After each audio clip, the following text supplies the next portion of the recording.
पानी में polling booth.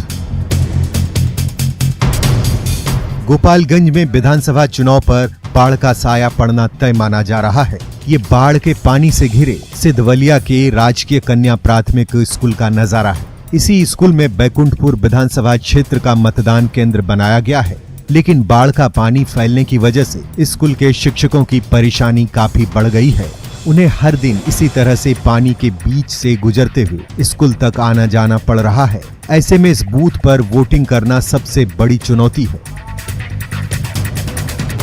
प्रशासनिक रूप से कुछ नहीं होता है तो सामने जो विधानसभा का महापर्व है उस दिन काफ़ी कठिनाई होगी और मतदान तो ये होना संभव नहीं है। इस स्थिति में यहाँ पर लोग मतदाता कहाँ खड़ा रहेंगे लोग, और पोलिंग पार्टी कैसे बैठेगी, कहाँ बैठेगी।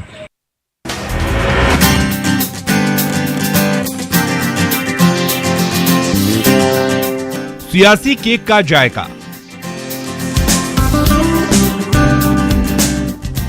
बिहार में मौसम चुनावी है तो इस मौसम में केक का जायका भी सियासी हो गया है। इस टेबल पर रंग बिरंगे केक की कतार लगी हुई है। मोदी केक का स्वाद ही निराला है तो आरजेडी के लालटेन छाप केक की घेराबंदी कर रहे हैं बीजेपी का भगवा और जेडीयू का हरा भरा केक। चुनावी गहमा गहमी में इस केक ने नेता और कार्यकर्ताओं को सेलिब्रेशन करने का मौका दे दिया है। दिन भर में केक की इतनी डिमांड आ रही है कि बेकरी वालों को सांस लेने का भी मौका नहीं मिल रहा है। ऑर्डर आ जाते हैं सभी तरह के, जैसे कि भाजपा, जेडीयू, आरजेडी सभी का आ जाता है। जितना भी है हम लोग 2 घंटा पहले ऑर्डर लेते हैं, 2 घंटा में हम लोग फ्री ऑफ कॉस्ट डिलीवर करते हैं। हमारे यहाँ जो भी है 260 से लेकर 700 तक हम लोग। वीडियो कुशेश्वर स्थान विधानसभा क्षेत्र के एक गांव का है, जहां वोट मांगने पहुंचे जेडीयू उम्मीदवार शशि भूषण हजारी का लोगों ने इतना विरोध किया कि उन्हें उल्टे पांव लौटना पड़ा। इस बीच विधायक के साथ आए पुलिस वालों ने लोगों को समझाने की कोशिश की, लेकिन नाराज जनता ने ऐसे तर्क दिए कि उनकी भी बोलती बंद हो गई।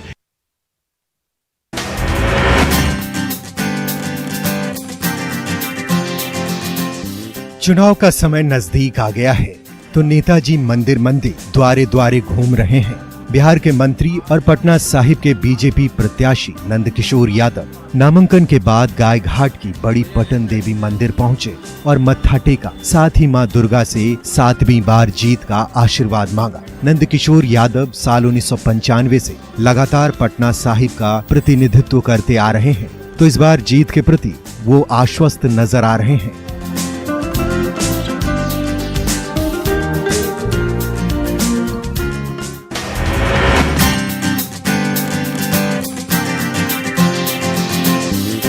खाकी पर चढ़ा खादी का रंग। बिहार में मौसम चुनावी है तो सालों तक खाकी पहनने वाले बिहार के पूर्व डीजीपी सुनील कुमार ने भी खादी का चोला ओढ़ लिया है। अगस्त में रिटायर होते ही उन्होंने जेडीयू की सदस्यता ले ली थी, तो जेडीयू ने भी उन्हें गोपालगंज की भोरे सीट से चुनावी मैदान में उतार दिया है। यहां से कांग्रेस विधायक रहे अनिल कुमार ने इस बार छोटे भाई सुनील कुमार के लिए चुनाव नहीं लड़ने का फैसला लिया है। उनका सहयोग मुझे प्राप्त है, इतना मुझे पता है कि वो चुनावी मैदान में नहीं रहेंगे, लेकिन निश्चित रूप से कि मॉरल सपोर्ट उनका जरूर रहेगा। गोपालगंज का मोदी।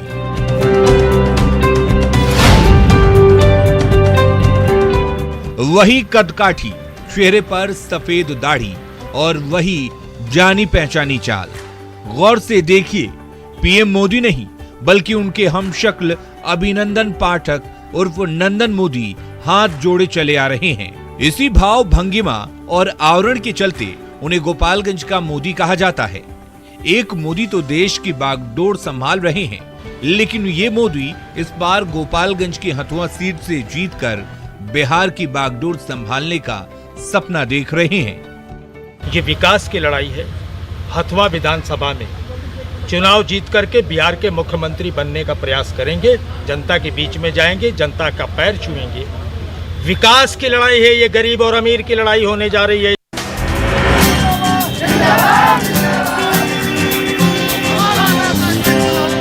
बैलगाड़ी पर नॉमिनेशन।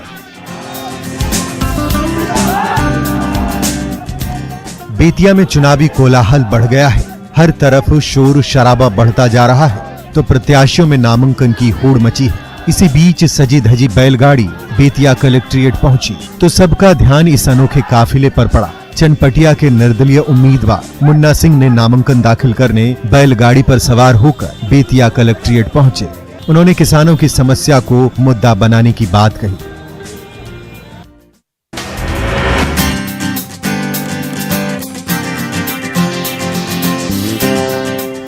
चेतक पर वोट मार्च। सासाराम से भारतीगंज जाने वाली सड़क पर कोलाहल मचा हुआ है। सामने से गेरुआ काफिला चला आ रहा है तो घोड़े पर सवार गेरुआ वस्त्रधारी शख्स भीड़ का अभिवादन करता हुआ आगे बढ़ता चला जा रहा है। ये सासाराम से हिंदू समाज दल के उम्मीदवार अरुण कुमार के चुनाव प्रचार का अनोखा अंदाज है। वो जिस तरफ भी जा रहे हैं सबका ध्यान अपनी ओर खींच रहे हैं। सासाराम शहर को स्वच्छ और सुंदर बनाना उनका सबसे पहला एजेंडा होगा।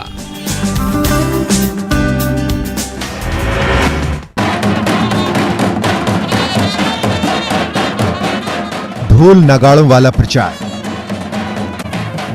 आरा के बड़हाड़ा की गलियों में ढोल नगाड़े बज रहे हैं तो शोर सुनकर आम लोगों की भीड़ उमड़ पड़ी है।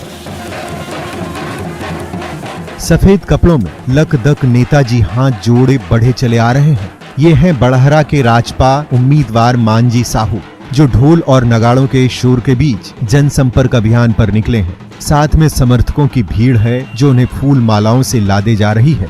नेताजी का दावा है कि वो हर सुख दुख में जनता का साथ देंगे। लोगों में उत्साह है। जिस प्रकार से लोगों को ये दुख सुख को मैंने अपना दुख सुख समझकर सेवा करते आ रहे हैं और भविष्य में भी सेवा करने के लिए संकल्पित है, तो ये लोगों में एक उत्साह है। बिहार में होने वाले विधानसभा चुनाव बेरोजगार मजदूरों के लिए रोजगार का जरिया बन गए। लॉकडाउन की वजह से बीते 6 महीने से खाली बैठे मजदूरों को चुनाव प्रचार के लिए की जाने वाली रैलियों से रोजगार मिलना शुरू हो गया और जिसे जहां काम मिला वो वहां मजदूरी में जुट गया। गया से भी ऐसी ही एक तस्वीर सामने आई जिसमें एक रैली के खत्म होने के बाद कुछ मजदूर सारे सामान को समेटते नजर आए। चुनावी सभाओं की वजह से ज्यादातर मजदूरों को कुछ न कुछ काम मिलने लगा है। कोई टेंट के काम से जुड़ गया तो कोई साउंड के काम से। सबने अपना घर चलाने का जरिया ढूंढ निकाला। रैलियों के जरिए रोजगार मिलने की धीमी शुरुआत होने से मजदूरों के चेहरे भी दमक उठे और उनमें धीरे धीरे सब कुछ ठीक हो जाने की आस जाग उठी।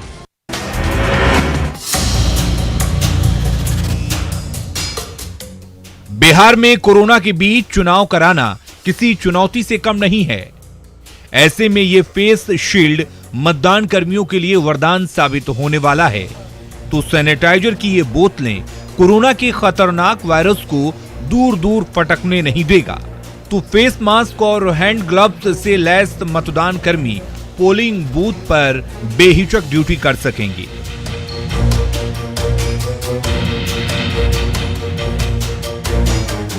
इस कमरे में ये कर्मचारी दिन रात मेडिकल किट की पैकिंग में जुटे हैं, जिसे जल्द ही तिरहुत प्रमंडल के 12 जिलों के 3 करोड़ से ज्यादा वोटर्स और 4.25 लाख से ज्यादा मतदान और सुरक्षा कर्मियों तक पहुंचाया जाएगा।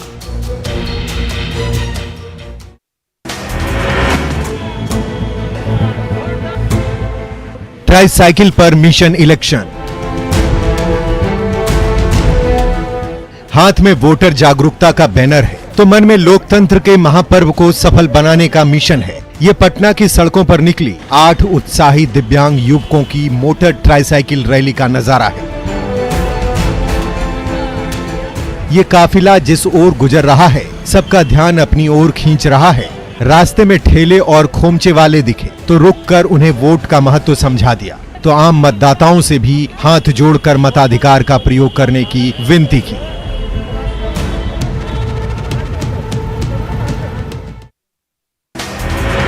बिहार विधानसभा चुनाव को ध्यान में रखते हुए भारत नेपाल सीमा पर सुरक्षा बढ़ा दी गई।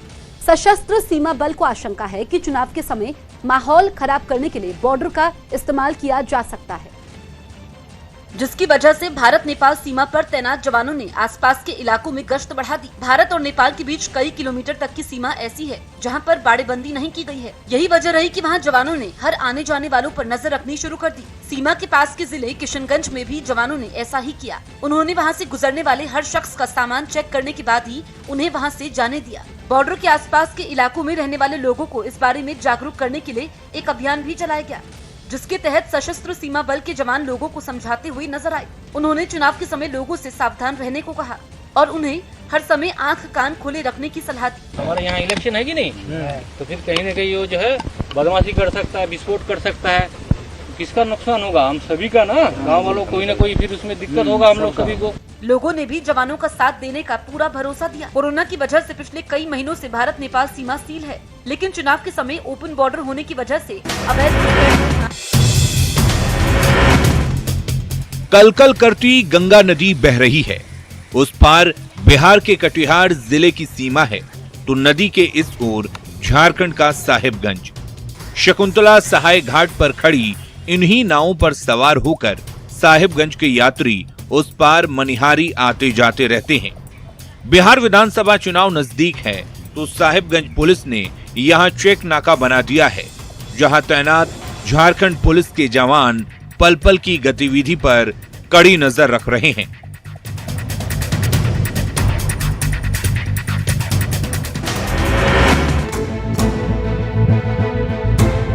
रांची के चौक चौराहों पर बिहार विधानसभा चुनाव की चर्चा खूब हो रही है। कोई नीतीश पर दांव खेल रहा है तो किसी की तेजस्वी से आस है। इस चुनावी बहस के बीच ये तमाम कामगार वोट देने के लिए बिहार में अपने घर जाने की योजना बनाने में जुटे हुए हैं। उत्साह ऐसा है कि बस मिले ना मिले, ट्रेन मिले ना मिले, वोट देने के लिए ऑटो रिक्शा से ही सैकड़ों किलोमीटर लंबा सफर तय करने की जिद किए बैठे हैं। कौन सा विधानसभा है बिहार में? नवादा। नवादा है। हाँ। वोटिंग करने जाइएगा? हाँ, टेम्पू लेते हुए जाएंगे। सब परिवार को? परिवार को सब। कब पूरा होगा उड़ने का सपना? नगुआ की इसी जमीन से हजारीबाग वासियों ने हवाई उड़ान भरने का सपना देखा था।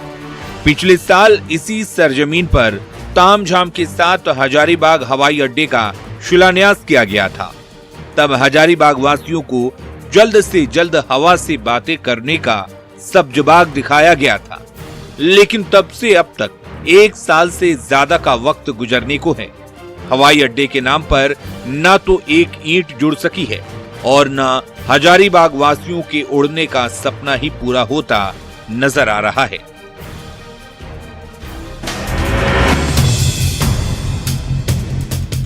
कब होगी नहर की सफाई?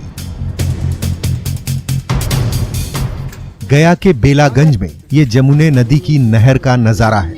पिछले 30 साल से 25 किलोमीटर लंबी इस नहर की ना तो साफ सफाई की गई है और ना किसी तरह की मरम्मत ही हो सकी है।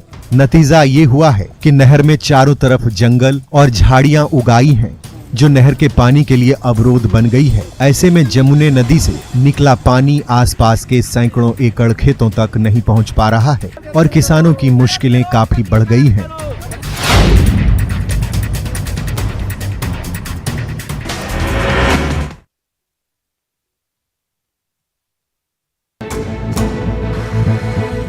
पलामू में कलकल करती टहले नदी चैनपुर के बाशिंदों के लिए जीवन धारा से कम नहीं है। इस इलाके की लाखों की आबादी इसी नदी के पानी से अपनी प्यास बुझाती है, तो टहले नदी के पानी के जरिए चैनपुर के किसानों पर मुस्कान लाने के लिए सालों पहले टहले जलाशय योजना का सपना देखा गया था, लेकिन राजनीतिक खींचतान के चलते आज तक न तो ये योजना धरातल पर उतर सकी और न पलामू के बदहाल किसानों के चेहरे खुशहाल हो सके।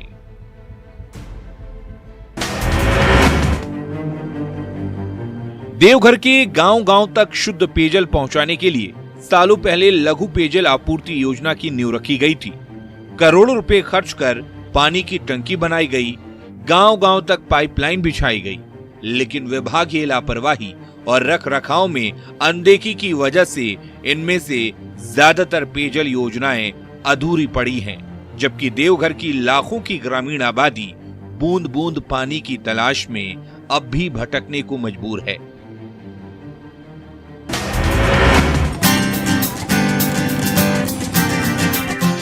देवघर के इस विशाल पेड़ की छांव तले कभी इस रास्ते से गुजरने वाले राहगीर थोड़ी देर सुस्ता लिया करते थे। आज इसी विशाल पेड़ की छत्रछाया में 9वीं और 10वीं के इन होनहार छात्रों को उनके इस सुनहरे कल के लिए तैयार किया जा रहा है। कोरोना काल में ऑनलाइन क्लास तो शुरू हो गए हैं, लेकिन गाँव में न एंड्रॉयड फोन है और न नेटवर्क। ऐसे में गली मोहल्लों में लगाए जा रहे इस तरह के टोला क्लास इन स्कूली छात्रों के लिए वरदान साबित हो रहे हैं।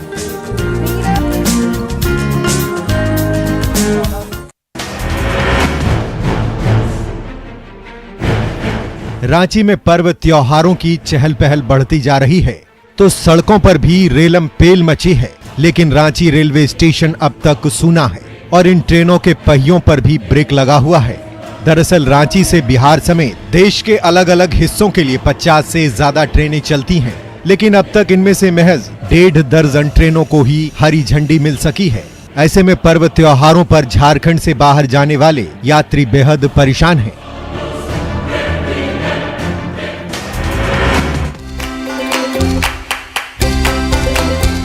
धुरवा डैम पर रोमांस का रोमांच। मॉनसून ने धुरवा डैम का ऐसा श्रृंगार किया है कि इस पूरे इलाके की खूबसूरती और निखर गई है। यही वजह है कि रोमांस के रोमांच के लिए युवा जोड़े धुरवा डैम की ओर खिंचे चले आ रहे हैं। समंदर सा नजारा, कल कल करता नीला पानी और तरोताजा आबो हवा, यंग कपल्स को और भला क्या चाहिए। आकर्षण ऐसा है कि जल्द ही वैवाहिक बंधन में बंधने वाले आयशा और स्नेहिल की जोड़ी ने भी प्री वेडिंग शूट के लिए धुरवा डैम की खूबसूरत वादियों को ही चुना। बहुत अच्छा है, बहुत सुंदर है, मजा आ रहा है। आप लोग कहाँ से आए? हम लोग रांची से ही हैं। रांची से ही? हाँ। डैम यहाँ पे पानी का नज़ारा अच्छा है, ये पत्थर के नज़ारे अच्छे लगते हैं, गार्डन है पीछे साइड वो भी अच्छा लगता है। यूरोप के देश बेल्जियम में एक नदी के किनारे प्लास्टिक के कचरे से निजात दिलाने के लिए इंजीनियरों ने एक विशाल वैक्यूम क्लीनर बना डाला। ये बड़ा वैक्यूम क्लीनर छोटे से छोटा प्लास्टिक का कूड़ा आसानी से बीन सकता है। और वहां के एंटवर्प शहर से सामने आई तस्वीरों में वो अनोखा वैक्यूम क्लीनर मिट्टी में बिखरे प्लास्टिक के बारीक से बारीक टुकड़े बीनता नजर आया। उसने घंटों के इस झंझट भरे काम को मिनटों में ही निपटा दिया। अगर किसी सफाई कर्मचारी को हाथ से प्लास्टिक का वो कचरा साफ करना पड़ता तो दिन में तारे दिख जाते और तो और कई लोगों को कमर कसनी पड़ती, लेकिन वैक्यूम क्लीनर अकेला ही काफी दिखा। इतने बड़े वैक्यूम क्लीनर को चलाने के लिए बाकायदा एक छोटी गाड़ी भी लगी नजर आई। खास बात यह कि कचरा बीनते वक्त वैक्यूम क्लीनर मिट्टी और पौधों को नुकसान नहीं पहुंचाता। बताया गया कि नदी किनारे जमा हुआ बड़ा कचरा तो साफ हो जाता था, लेकिन मिट्टी में घुले मिले प्लास्टिक के छोटे छोटे टुकड़े हमेशा सिरदर्द बने रहते थे। इसका तोड़ निकालने के लिए ये वैक्यूम क्लीनर बनाया गया। टॉम क्रूज ने इटली की राजधानी रोम में अपनी मिशन इम्पॉसिबल सीरीज की 7वीं फिल्म की शूटिंग शुरू कर दी। 7 साल की शुरुआत में कोरोना के मामले बढ़ने के बाद इटली में फिल्म की शूटिंग रोक दी गई और जब वो दोबारा शुरू हुई तो टॉम क्रूज पूरी फॉर्म में नजर आए। जितना रोमांच मिशन इम्पॉसिबल सीरीज की फिल्मों में होता है उतना ही शूटिंग में भी दिखा। को स्टार हेली एटविल के साथ टॉम क्रूज एक के बाद एक खतरनाक स्टंट करते नजर आए। कभी उन्होंने रोम की संकरी गलियों में तेजी से कार दौड़ाई तो कभी स्पोर्ट्स बाइक भी चलाई। एक्शन सीन से पहले टॉम क्रूज थोड़े गंभीर भी नजर आए और डायरेक्टर की एक एक कमांड को गौर से सुनते दिखे। उनकी एक झलक पाने के लिए लोगों और मीडिया का जमावड़ा लग गया तो उन्होंने कैमरों की तरफ देखकर हाथ भी हिलाया। उत्तरी चीन के कुछ इलाकों में पतझड़ के मौसम में ऐसी भारी बर्फबारी हुई कि लोगों को सर्दी का ट्रेलर देखने को मिल गया। मौसम की पहली बर्फबारी के साथ वहां पारा कई डिग्री तक लुढ़क गया। और हाल ये हो गया कि चीन के शासन वाले इनर मंगोलिया प्रांत में तो सड़कें नजर ही नहीं आई। उन पर बर्फ की मोटी चादर बिछ गई, इतनी मोटी कि हाथ कलाई तक बर्फ में घुस जाएं। सामने आई एक तस्वीर में तो एक कार पूरी तरह बर्फ से ढकी दिखी। इतनी बर्फ गिरी कि इलाके से रंग तो जैसे गायब ही हो गए। हर चीज सफेद दिखाई देने लगी, पेड़ तक अपनी हरियाली खो बैठे। चीन के सबसे उत्तरी छोर पर हेलोंगजियांग प्रांत में भी ऐसी ही तस्वीरें देखने को मिली। वहां के एक शहर में तो तापमान -10 डिग्री सेल्सियस तक गिर गया।